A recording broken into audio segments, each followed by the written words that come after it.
تبت ولا لن نتخلى عن ميلاد المبرور سجل تاريخ وجودي من بعد حياة الأبوة. Tidak peduli dengan dirinya sendiri, ya, tidak peduli kepada keluarganya, tidak peduli kepada orang lain apalagi. Ini namanya orang yang keras hati, ya. Wong-wong sing kaku, ya, wong sing kaku. Wal huznu fil umuri, wal huznu lan susah, ya. Wa adalau ta nusahake, wal huznu lan utawi nusahake fil umuri ing dalem pira-pira perkara, fil umuri ing dalem pira-pira perkara al muta'alliqati kang gumantung, kang nyantol bil akhirati kelawan akhirat, bil akhirati kelawan akhirat iku soro dadi apa nusahake mau apa al huzn fil umuril akhirah, soro padha karo mau rasa dimaknani, ya, membalik eneng al huzn bi umuril akhirah iku munawirun, iku munawirun madangi, iku munawiron, munawiron, ya, dibaca munawiron, ya, soro munawiron. Soro termasuk kana wa ina wa kedua, ya. Soro itu maksud apa? Kana apa ina?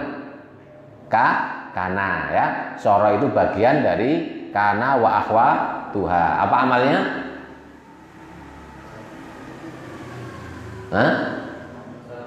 Tarfa'ul isma wa tansibul khobar. Jadi munawiron, soro dadi apa al huzn, ya. Iku munawiron, itu khobarnya iku munawiron, dibaca munawiron bukan munawirun, ya. Munawiron jadi nasab, ya. Iku munawiron madangake, iku munawiron madangake lil qalbi maring ati, lil qalbi maring ati. Jadi kalau kita ini, ya, bersusah payah, al huzn yusahake, ya, nusahake itu berusaha payah maksudnya, berusaha dengan sungguh-sungguh maksudnya, ya, mikir maksudnya, ya, kepada dunia, maka upaya kita untuk berusaha itu akan menjadikan kita hatinya menjadi terang, ya, menjadi terang. Bentuk terangnya hati kita, wujud terangnya hati kita, tadi saya katakan, satu, perilaku kita akan sesuai dengan akal sehat, ya, dengan aklun salimun, dengan akal yang sehat, dengan fitrah, dengan kodrat sebagai makhluk atau sebagai manusia. Ini bukti bahwa ini terang. Pekerjaannya, perbuatannya akan sesuai dengan akal sehat, dengan kodrat. Yang kedua apa? Yang kedua buktinya adalah peduli, ya. Orang itu peduli kepada orang lain, ya. Berbeda dengan orang yang keras hatinya, dia nggak peduli orang lain. Bahkan dia berani berkorban untuk orang lain. Lek wong sing dolim, sebaliknya bukan berkorban untuk orang lain, justru mengorbankan orang lain untuk kepentingannya sendiri. Mulane enek wong sing nyuwun sewu, ya, istilahnya ancik-ancik sirai koncone nggih munggah. Ini biasanya di politik biasanya begitu, ya. Istilah ancik-ancik sirai koncone tinggi munggah, gak peduli koncone mbuh lara mbuh ora, ya. Ini sing penting aku untuk jabatan, untuk pangkat. Sebenarnya ada contoh ini orang ini contoh kalau kita 17 Agustus ya, 17 Agustusan itu adalah contoh bagaimana orang yang mengejar dunia kemudian ya nyuwun sewu mengorbankan dirinya, mengorbankan kawannya. Lomba apa kira-kira? Ya, panjat pinang gitu ya. Nah, panjat pinang, lomba panjat pinang ini sebenarnya guru kita sebenarnya. Demi meraih apa itu? Dunia berupa hadiah-hadiah yang di atas kan dunia toh. Ya. Dia berani mengorbankan dirinya. Ganteng-ganteng ya plonean, ya.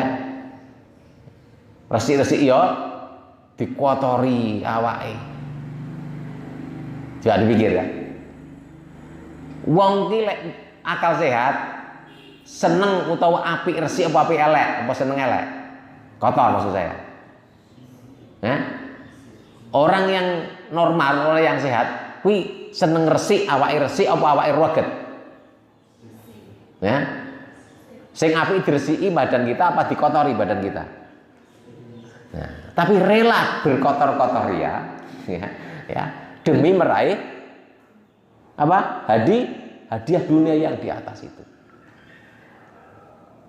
Bahkan apa? Dia beresiko, resiko adoh ceblok barang toh.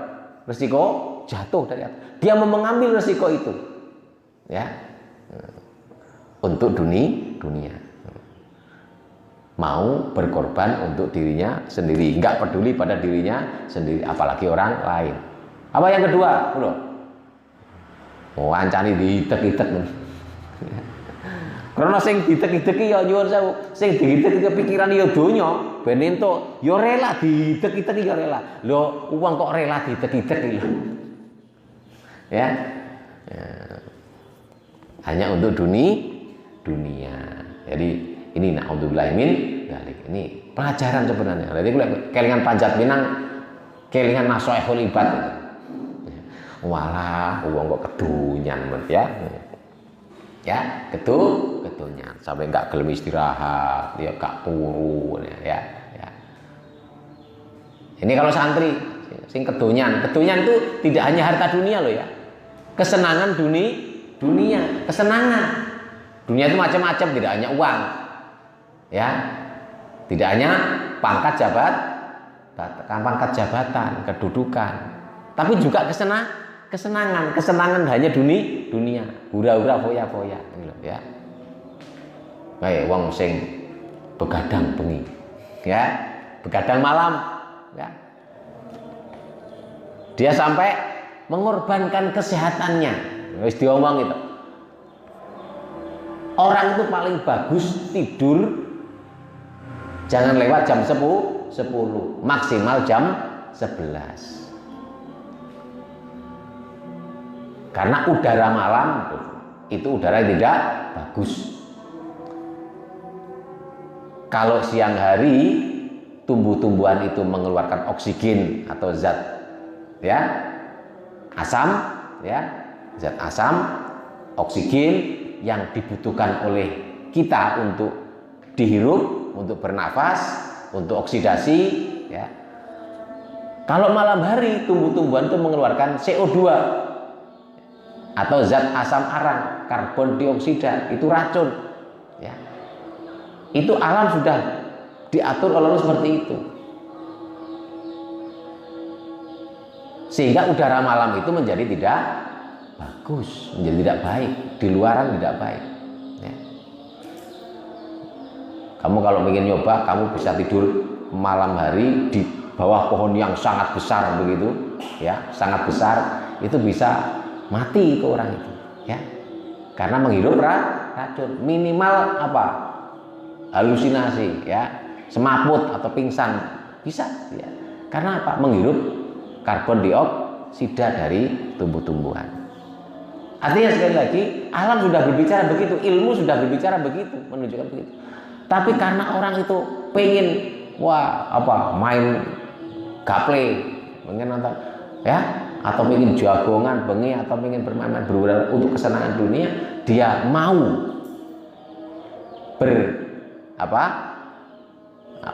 begadang.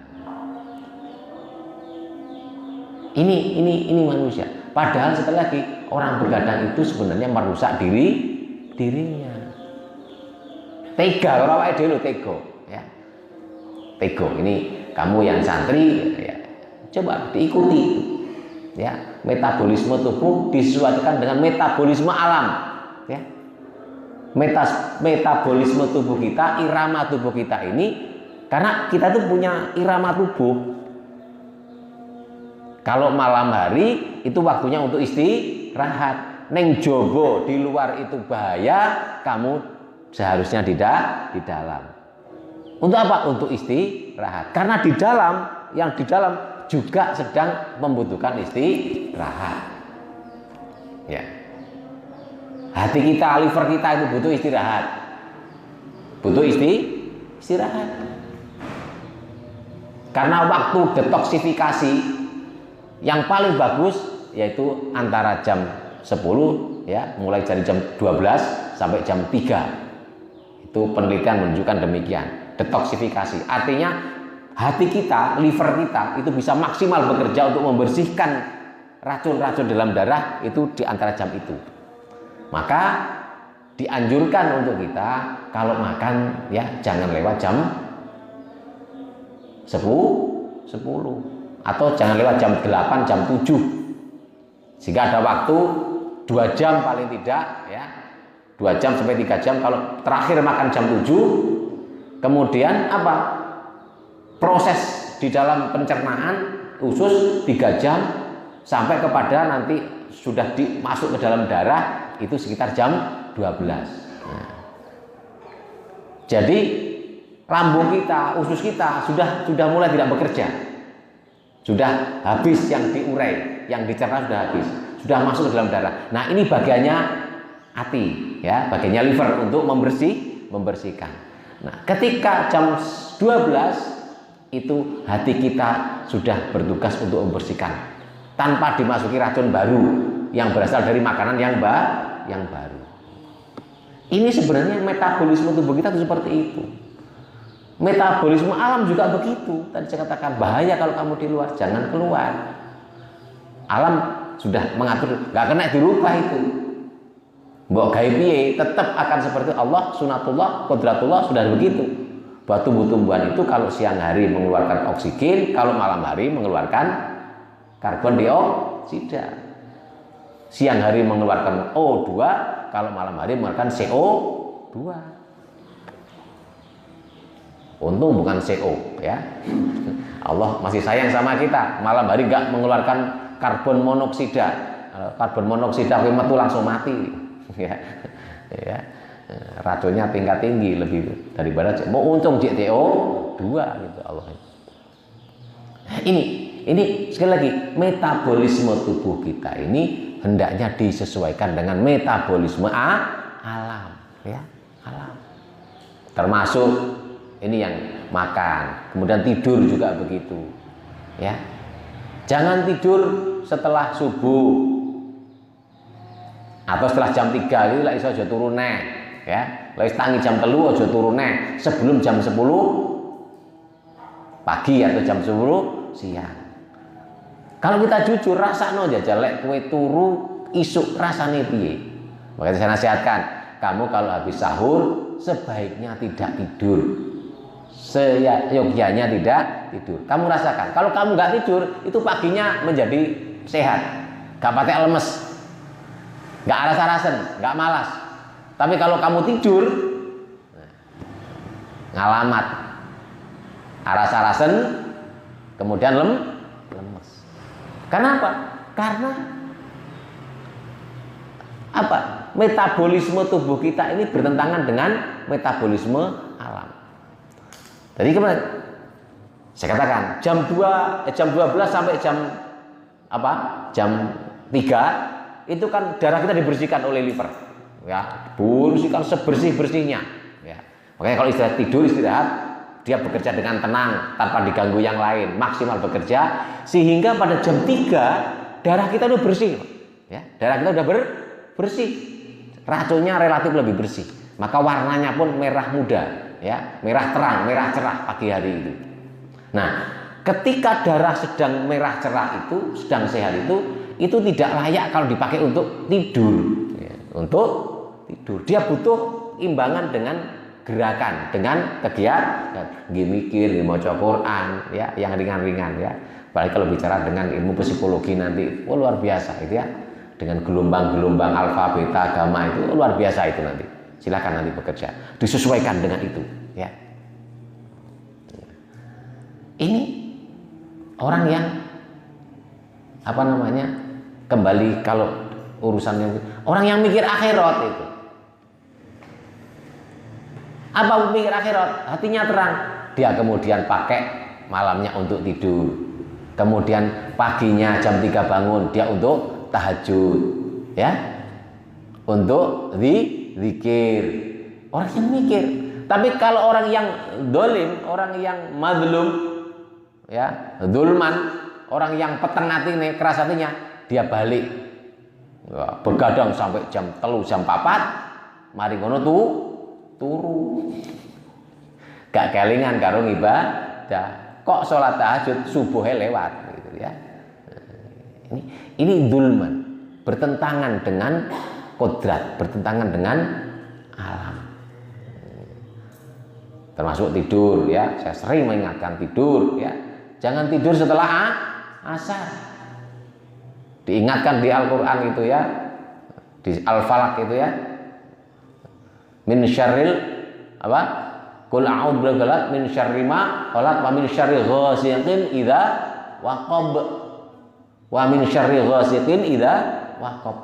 Dari jeleknya suasana, situasi, cuaca, kahanan, ya, ketika hari mulai gelap, ada pancaroba, itu ada perubahan, ya, suasana yang enggak baik. Di luar begitu, di dalam juga begitu, maka jangan tidur, ya, jangan tidur karena gelombangnya nanti nggak nyambung, nggak sesuai gelombangnya. Kalau gelombangnya nggak sesuai, itu nanti menimbulkan penyakit. Makanya dikatakan orang yang membiasakan tidur setelah asar itu lebih cepat pikun,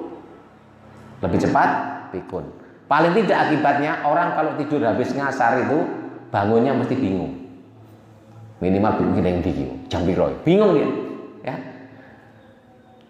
Bangun maghrib aja, wis jam piro, darane wis, ya. Dia lupa, bahkan apa? Aku di mana ini?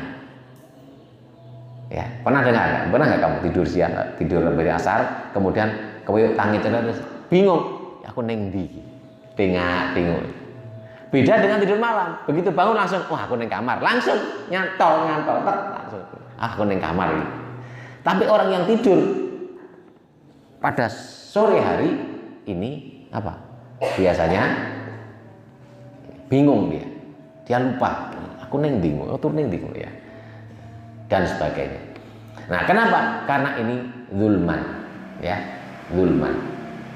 tidak bekerja, ya, dengan kodrat alam, dengan sunatullah, dengan kodratullah, antara apa namanya, mikrokosmos dengan makrokosmos. Mikrokosmos itu siapa? Tubuh kita itu.